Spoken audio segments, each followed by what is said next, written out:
दर्शकों, इस देश में प्रधानमंत्री ऐसी हो जो हिजाब के साथ। ये मेरी तमन्ना नहीं है, ये तमन्ना है असदुद्दीन ओवैसी साहब की। ओवैसी साहब ने ये कहा कि मेरी ये तमन्ना है कि एक दिन इस देश में कि प्रधानमंत्री जो हो वो हिजाब पहनी हुई महिला हो। असदुद्दीन ओवैसी का ख्वाब यह है कि एक हिजाब पहनने वाली बेटी इस देश की वजीर आजम बनेगी।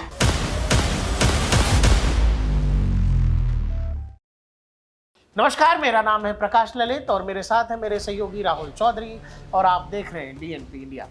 दर्शकों, भारत जो है 1947 में बंटवारे के साथ आजाद होता है और उसके बाद भी ओवैसी साहब की पार्टी है, फर्स्ट क्लास पार्टी वार्टी चला रहे हैं, बढ़िया राजनीतिक दल है, चुनाव भी लड़ते हैं। इस देश में मल्टी पॉलिटिकल सिस्टम है, आपको पता है।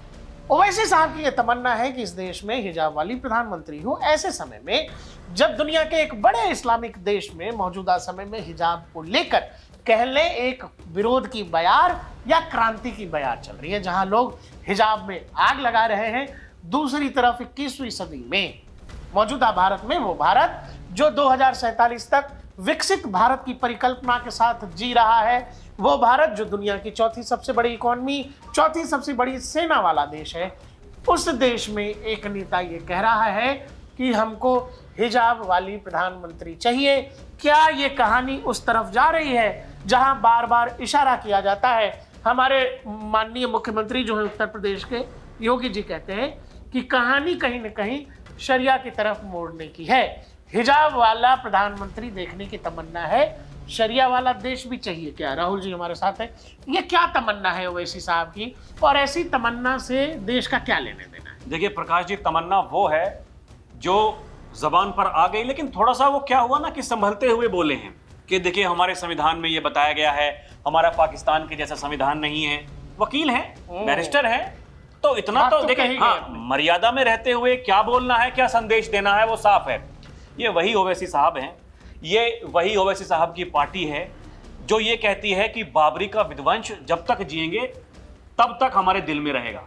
अब आप पहचान लीजिए कि मूलतः चाहते क्या हैं, दिल में क्या है, दिमाग में क्या होता है, बोलते क्या हैं।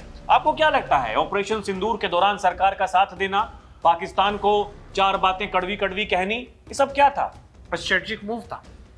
हाँ, ये केवल मूर्ख बनाने के लिए। आप समझ रहे हैं? ये बात कांग्रेस क्यों नहीं सीख पाती? देखिए कांग्रेस नहीं सीख पाएगी। कांग्रेस ने तो वामपंथियों के साथ में रह रह के जो उनकी मानसिकता थी, जिस लाइन पर वो चल रहे थे, जो कांग्रेस पार्टी जिसके लिए जानी जाती थी, कांग्रेस पार्टी ने तो वही छोड़ दी है। उनसे तो कोई उम्मीद करना।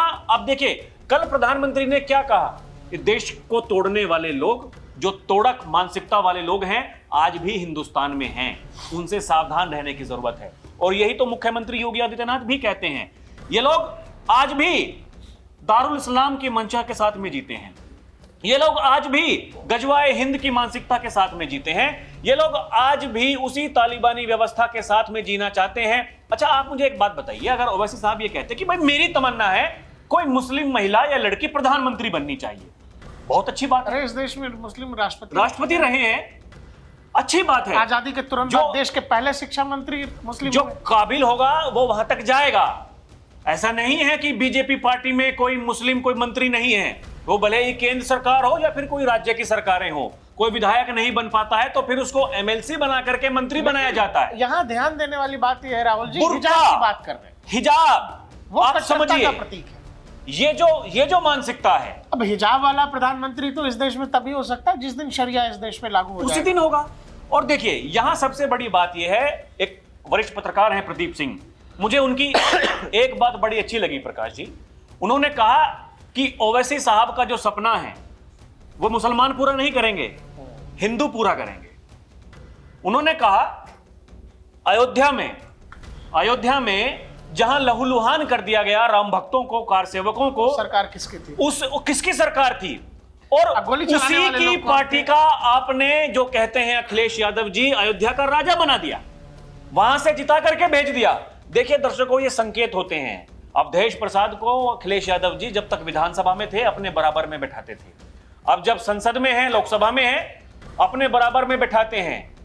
प्रकाश जी, यहां पर आप समझिए, वो बार बार ये संदेश दे रहे हैं कि देखिए हम हैं अयोध्या के मालिक, और वो बीजेपी जो बार बार तुष्टीकरण के हमारे ऊपर आरोप लगाती है, लोगों ने उनको वोट नहीं दिया। देखिए विधानसभा के उपचुनाव में उसके बाद में क्या हुआ, वही अवधेश प्रसाद जी के बेटे चुनाव में हार गए मिल्कीपुर सीट से, उस पर बात नहीं होगी। लेकिन बात कब होगी?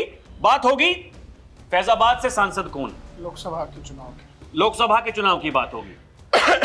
और दर्शकों, यहां भी गौर करने वाली बात है, अगर ओवैसी साहब की पार्टी के जो प्रवक्ता हैं वो खुलेआम ये कहते हैं, ओवैसी साहब खुलेआम ये कहते हैं जब तक जिंदा रहेंगे तब तक बाबरी विध्वंस का जो दर्द है हमारे दिल में मौजूद रहेगा। इस बात से आप समझ सकते हैं बाबरनामा, समझ रहे हैं, वो क्रूर शासक जो यहां पर आया और यहां पर आने के बाद में दशकों तक देखिए मतलब राज चलाया, और फिर यह श्रृंखला जो बाबर से लेकर के औरंगजेब तक, और आज भी औरंगजेब को लोग महान शासक बताते हैं। वो वही लोग हैं जो ये कहते हैं कि चाहे कुछ भी हो जाए, किसी के बाप में दम नहीं है कि हमसे वंदे मातरम बुलवा लें। आप मानसिकता समझिए, दर्शकों समझिए, वो लोग किस लेवल तक सोच रहे हैं, वो क्या करना चाहते हैं। अभी जो ये केजीएमयू यूनिवर्सिटी में वो कलाकार डॉक्टर जो पकड़ा गया है, वो पीएफआई से संबंध थे उसके पिताजी को कई बार पीएफआई संगठन के लोग वो सम्मानित कर चुके हैं। अब बताया जा रहा है जितने दिन फरार था वो पीएफआई वालों से वो संपर्क में था। तो ये कोई साधारण बात नहीं है, इस बात को आपको समझना ही पड़ेगा, और नहीं आप समझ पा रहे हैं तो फिर आपसे बड़ा मूर्ख कोई नहीं हो सकता। लोग आएंगे आपको मूर्ख बनाएंगे, यही तो होता है। अभी एक दिन या 2 दिन पहले एनएसए डोभाल एक जगह थे चर्चा में, उन्होंने कहा कि जो भी देश अपनी सभ्यता, अपनी संस्कृति और अपने इतिहास से नहीं सीखता है, सबसे बड़ी बात कि क्या हमने हमारे इतिहास से सबक सीखा या नहीं सीखा। अगर सबक सीखा तो वो जो रिवेंज है, वो रिवेंज को हमेशा याद रखिए, रिवेंज को मत भूलिए। ये बड़ी बात है जो एनएसए ने कही।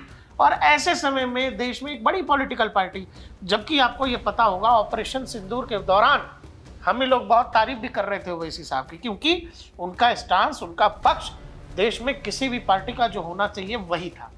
लेकिन आज जब ओवैसी साहब ये कह रहे हैं कि उनकी तमन्ना है ऐसी कि हिजाब वाली देश में प्रधानमंत्री हो, तो वो साथ के साथ ये भी बता रहे हैं कि कट्टरपंथ फिर किस लेवल पर होगा कि जहां देश में कोई हिजाब पहना हुआ व्यक्ति या महिला जो है, महिलाएं ही पहनती हिजाब, अब वो जो है प्रधानमंत्री हो जाए।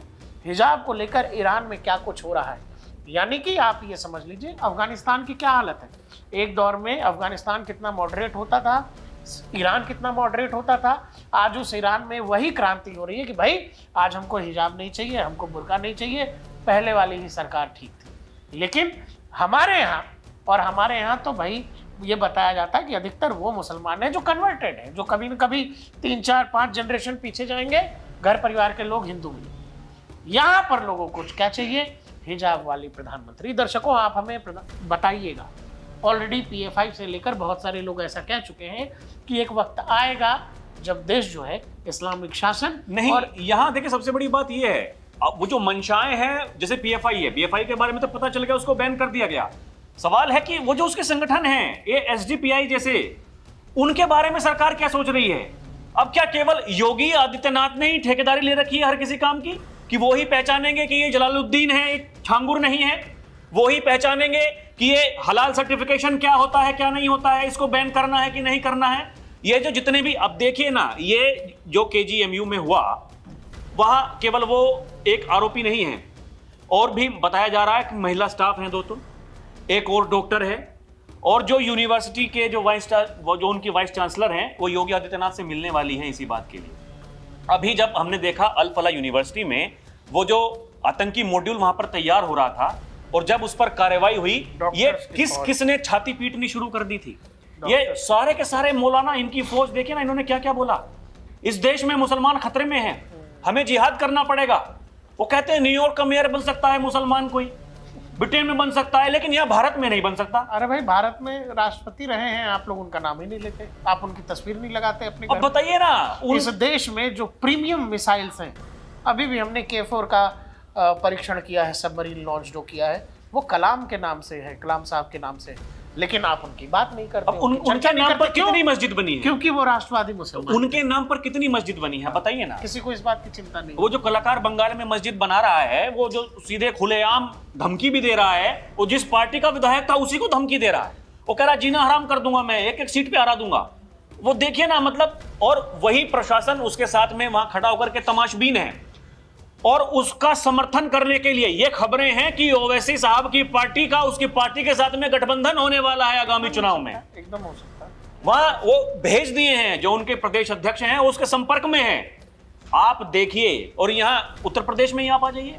उत्तर प्रदेश में ओवैसी साहब की पार्टी बोला किससे करेगी गठबंधन? पीस पार्टी से करेगी। तो किससे करेगी? और जो ये भाई साहब हैं, अब जब ओवैसी मौर्य साहब इतना कुछ कह रहे हैं, तो ये काम मैं आप लोगों को दे रहा हूं दर्शकों। ओवैसी साहब की पार्टी का जो नाम है AIMIM, इसका इतिहास थोड़ा देखिएगा, ये कैसे बनी। ओवैसी साहब के घर परिवार का थोड़ा सा इतिहास देखिएगा। और एक शब्द दे रहा हूं, रजाकार। रजाकार कौन थे ये जरा देखिएगा, आपको ये पूरा सिस्टम समझ में आ जाएगा कि ओवैसी साहब हिजाब वाला प्रधानमंत्री या वाली प्रधानमंत्री इस देश में देखने की तमन्ना क्यों रखते हैं। देखते रहिए DNP इंडिया, हर खबर भरोसे के साथ।